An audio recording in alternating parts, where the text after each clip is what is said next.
Coming to you from Beaumont, this is your House Call.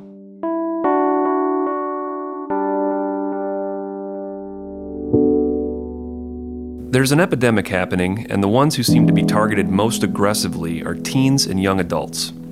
Just as the tobacco industry set their sights on young people decades ago with the promise to make them cool and sexy, the vaping industry is copying their playbook almost to the letter. Statistics show that as of 2018, 38% of high schoolers and 13% of middle schoolers have tried vaping, or juuling, or e-cigarettes. Thankfully, we're also seeing a decline in adolescents and young adults who smoke cigarettes, but will this trend continue? So as vaping is currently being marketed as a potential healthy alternative to smoking, what does the science tell us about this? Is vaping really safe? And if so, for whom is it safe?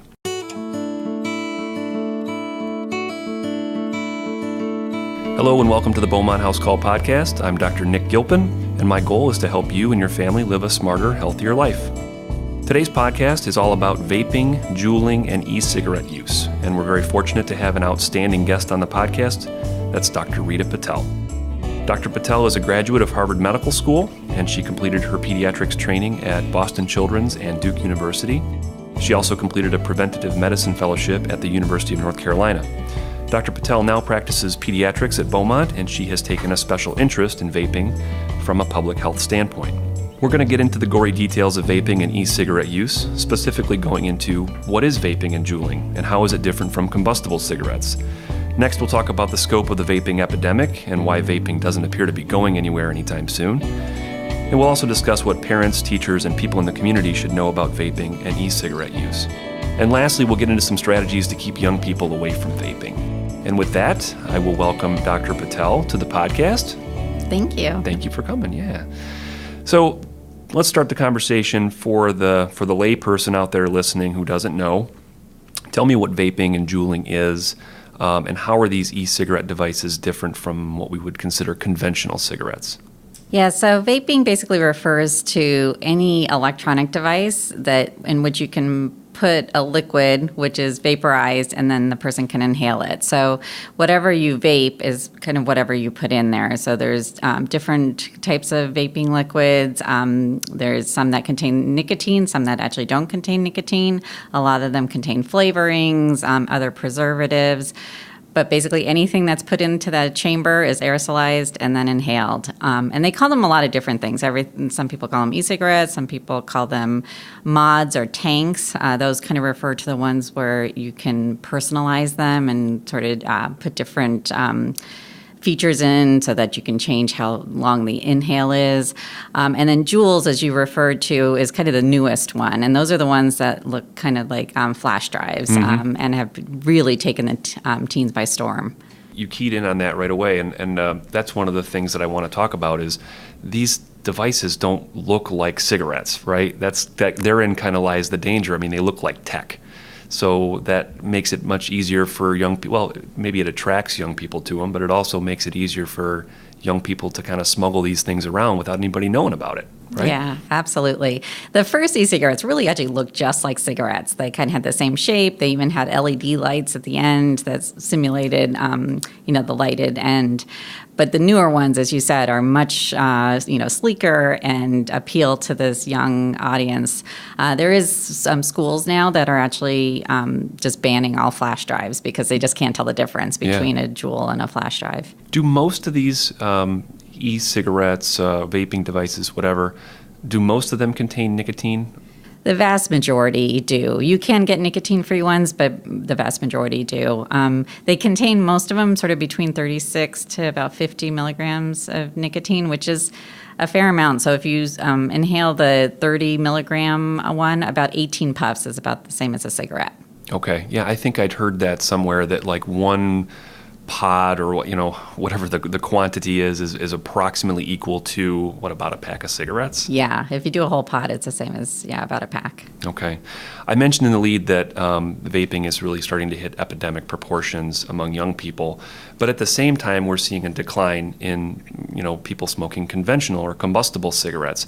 Talk a little bit more about this trend. So the uptick of vaping and the downtick in smoking, is that something that we think is going to be sustainable, or what else is going on out there? Yeah, so that's a great question. So cigarettes, back in the 50s and 60s were incredibly popular. About 50% of Americans smoked. And then we've sort of had a multitude of public health measures, legislation that's been incredibly effective. And the rates of smoking have been going down. In teens, it's about 8% now. As e-cigarettes have come in, though, there's increasing evidence that kids that start with e-cigarettes actually are progressing to cigarettes. Sure. Cigarettes just provides kind of a different hit. And so once you get addicted to nicotine, then a lot of them are actually going on to cigarettes. And so there's a really valid concern that we're going to be reversing this trend of cigarette smoking. Is it a quantifiable risk? Let me ask that question another way. Do we know how many of these e-cigarette users are going to make the turn to eventually smoking combustible cigarettes? Or are we just kind of guessing? No, there's actually been a lot of studies, and they are anywhere sort of between 2 and 10 times more likely to go on to smoking cigarettes as someone who has not used any cigarettes. And an interesting part actually of it too is when they do a lot of these studies, they, at the beginning, will ask the teens, how likely is it that you think you will smoke in the next year? And they actually look at the teens that say, absolutely not. I have no interest in smoking. And they're actually the ones that are the most likely to progress from e-cigarettes to smoking cigarettes. So it's not really, kind of initially people thought like, oh, well, the kids that are using e-cigarettes are the ones that were going to smoke anyway. But it seems to not be the case, that it's sort of getting to this population of kids that probably never would have smoked if they hadn't been introduced to e-cigarettes. So here's a loaded question for you. Is vaping safer than smoking? Yeah, so the jury's still kind of out on that. All of this is so new, and so the research is definitely behind the epidemic of vaping. And so we're just starting to look at it. A lot of it is animal studies. Mm-hmm. Clearly, the aerosol that you inhale has a lot of different things in it. The flavorings that they put in the liquid actually get converted to things like formaldehyde and different organic chemicals, some of which are actually above occupational industry standards. So very high levels of some of these different chemicals. There's heavy metals in there that are leached from the apparatus, and so no one really knows long-term what the effects are going to be of all of those things. It seems like it's probably a little bit safer than cigarettes. It doesn't have the tar, obviously, of cigarettes, which tar is a big problem, but it's not totally clear what the long-term consequences of all of those other things are going to be. I've heard about a chemical called Diacetyl that is used as one of the flavoring components that apparently gives things a buttery taste, right? So this is something that they use in the popcorn industry as a flavoring additive. And if you eat it, it's not such a big deal, but if you inhale it, it can be particularly harmful. And I think there have been cases reported of this thing called popcorn lung, or what we used to call BOOP. Now I think we call it COP, cryptogenic organizing pneumonia. And I've heard that that's sort of been one of the dangers of vaping as well. Some of the success of e-cigarettes is that they're clearly marketed as an alternative to combustible cigarettes.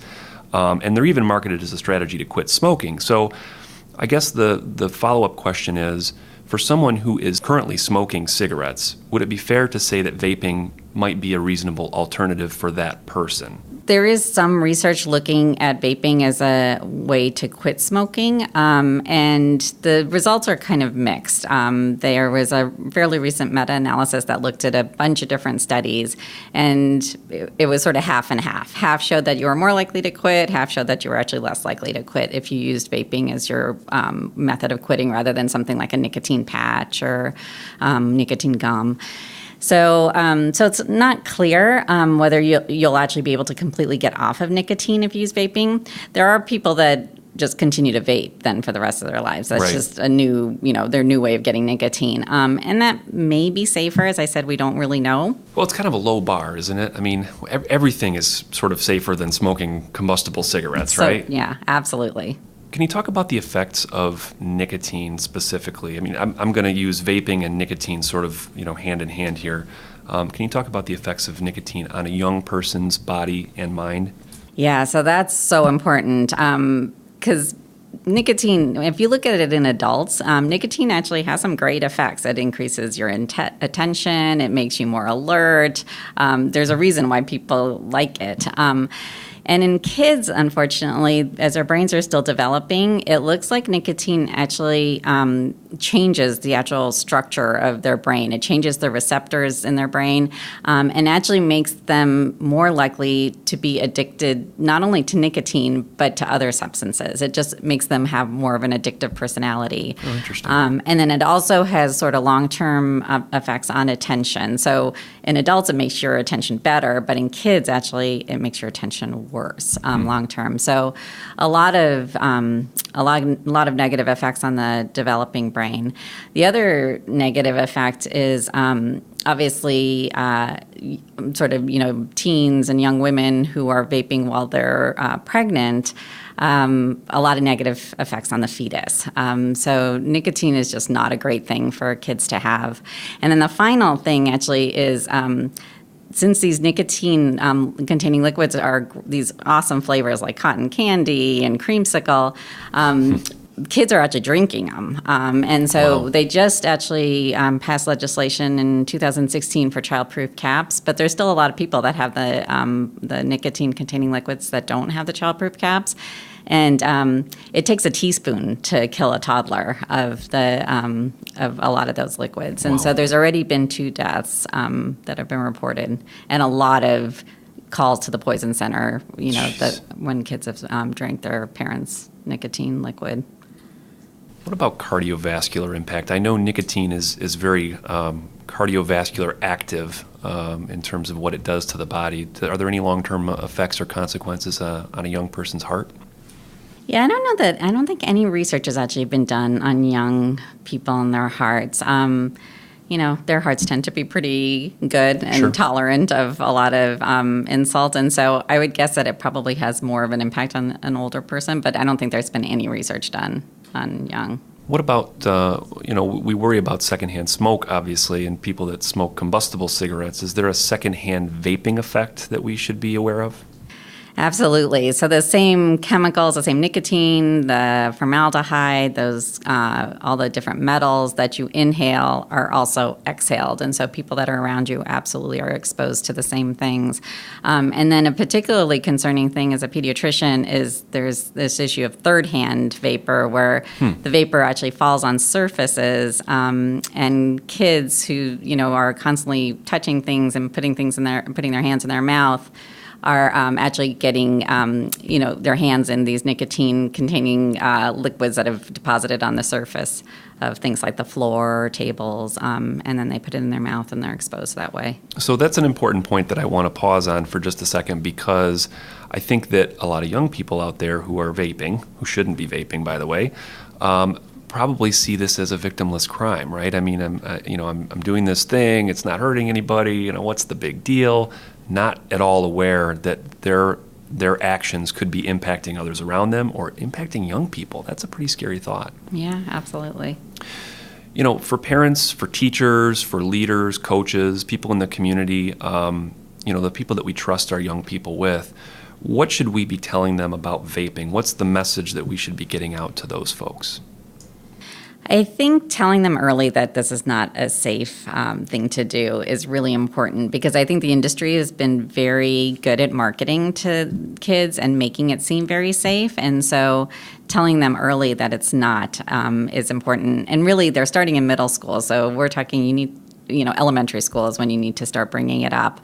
The way I actually got interested in this whole subject was because when I was touring college campuses with my daughter, my son, who was only 12 years old at that point, was looking around with me, and I had mentioned I saw these vape shops everywhere, and I was just like, wow, that seems really like a big thing. And he said that one of his friends actually had vaped, and he reassured me that, it was just water vapor, there's nothing in it, it's really safe. And so that's kind of how I actually got interested in the whole subject, because I all of a sudden realized that, my kids were actually getting exposed to it so early, and they really thought that it was a very safe option. And so I think that's really going to be the most important thing, is telling them soon. I read an article not long ago that talks a little bit about the conventional anti-drug messaging that we have used for drugs and for cigarettes doesn't seem to have the same effect on getting kids to stop vaping, like those DARE type messages than those ad campaigns that they had 20 years ago or however long ago it was. That doesn't seem to resonate with people who vape. I guess maybe there's a perception that vaping is not as dangerous. So, what is the best way to sort of get the anti-vaping message out to kids? Is there a strategy that you're familiar with that seems to work better than others? I think it definitely needs to be a multi-pronged approach. One is clearly the industry has been really good at marketing. And one of the first things that we did in the public health sphere with cigarettes is to cut off that marketing. We, said you can't market on TV, you can't market to young people, you can't have flavored cigarettes. Like all of that, was way back. And so all the same things need to happen with e-cigarettes. They actually did some recent studies showing that kids are really exposed to these advertisements, to all of these different marketing messages, and the ones that are exposed are much more likely to use. And so I think just doing that would be a very important thing. Just cutting off their message, getting rid of the flavorings. This doesn't need to be you don't need to be picking kid-friendly flavors for to put out there for Absolutely. people to use. So I think that's really important. And then also just to kind of keep going back to the fact that this is not a safe option, so to counteract kind of the message that they're getting. It's the latest literature showing 44% of teens have used, and so we are so behind right now, and it's going to definitely, it's like kind of stopping a tidal wave at this point. We're going to have to really work hard at reversing the damage. Time will tell. One of the things that, going back to that article that I referenced a moment ago, talked about was, young people really cherish their independence and their sense of rebellion, right? And so the idea that an ad campaign that can sort of tap into that sense, maybe using the health risks might not be the most effective strategy because the perception is that vaping is safer, maybe not safe, but safer than smoking cigarettes or chewing tobacco. But to tap into that independence, almost as if to say to the young person, you don't want to do this because it's going to make you an addict. It's going to turn you into someone who's addicted to nicotine, and it's going to rob you of your independence, and you're going to give all your money to, the big vaping industry, and you don't want to get yourself behind that 8-ball. It seems to me that sort of message might resonate more with young people, at least based on what I'm reading and hearing. Mm-hmm. Again, time I think will tell if that's true or not. Any thoughts? Yeah, I agree. I think, you have to be very careful with how you craft public health messages for sure, because if you get too preachy, then people are going to just tune you out. So I think, making them realize that the industry is trying to manipulate them and that, that they should be aware that they're being manipulated, I think is probably a very smart way of starting to make them think about it a little bit more critically. Yep. Again, focusing on young people, I think, because that's really, what we're here to talk about the most with vaping. What are the best strategies out there for getting someone to quit vaping? Yeah, so right now we really actually, to be totally honest, don't have anything. It's not something that we were really ready to deal with, and so now we're trying to figure out what we're going to do. And so at this point, it's kind of the same thing we would do with a smoker. You can try doing cold turkey, you can try doing nicotine patches and nicotine gum if they're truly addicted to nicotine at that point. But we really don't have any other sort of great options. What should a parent do? A parent who's listening right now, found a vape pen in their kid's bag at school or something to that effect. Walk me through this conversation or exactly how this person should approach that situation. Yeah, I mean, basically, kind of as we said, talk about, why they're using it, and then say, do you see any negatives at all to your use? So, is there anything that you've heard that's negative? To see if they've even started thinking about, like, oh, yeah, I've heard that there are some problems with it, and trying to introduce different pieces of information to make them think about it a little bit more critically.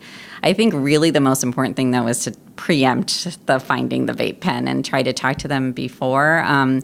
And I always advise family to actually try to find sort of a non-confrontational time to talk about it. So like when you're in the car and you're passing by a vape shop or you see someone on TV vaping, just sort of bring it up in conversation.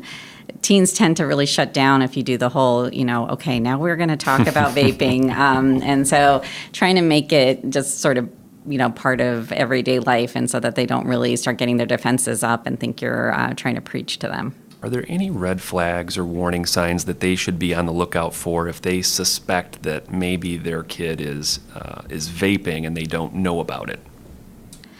Yeah, so I think probably the biggest one is disappearing money. It's not cheap to vape, and so if they seem to be, blowing through their money, asking to borrow money, even just taking money, I think those are definitely red flags.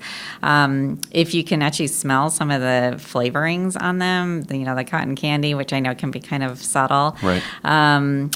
Also becoming more secretive and irritable, just seeming like they just want to get out of the house a lot. Sure. Any of those can be signs that there might be something going on. Maybe more jittery than what they would ordinarily be, or signs that they're hooked on nicotine. Exactly. Is there a role for the primary care doctor or for the pediatrician to sort of help out with this? What should we, to the doctors listening, what should they be knowing or doing about this?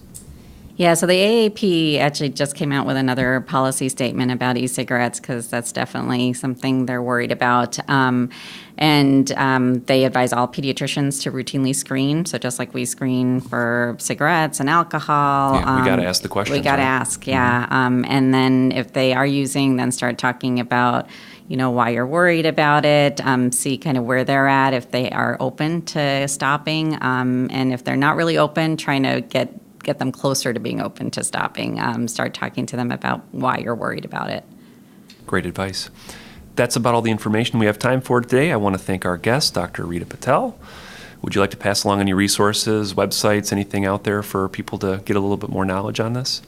So I think one of the best resources for most things pediatrics is the American Academy of Pediatrics. They have a lot of resources, and specifically for vaping, they actually have several policy statements and practice policies. So that's a good site. So just go on aap.org and look up e-cigarettes, and you'll find a lot of good information. Good. And we also have a website through Beaumont. It's beaumont.org/vaping.